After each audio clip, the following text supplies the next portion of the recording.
Welcome to day 4 of my CUBOT King Kong Mini 2, and I'll show you how to customize volume panels on this device. So first you should go to the Play Store application, and now in the search pool type here the volume styles app. Now we have to get this application and wait a few seconds while application installing on your device. Now just open the application. And here on the right upper corner, tap to start. Now just tap here on the switcher, and we have to turn on this switcher. Tap to allow.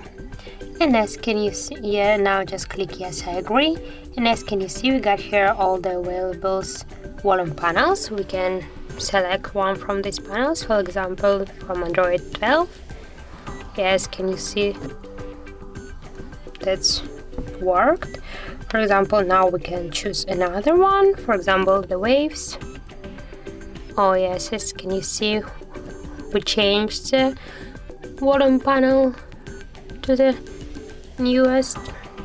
So you can select one from these volume panels, and if you want to turn it off, just tap here to the stop on the right upper corner. And as can you see right now, you got your regular previously volume panel. So that's it. If you find this video helpful, leave like, comment and subscribe our channel.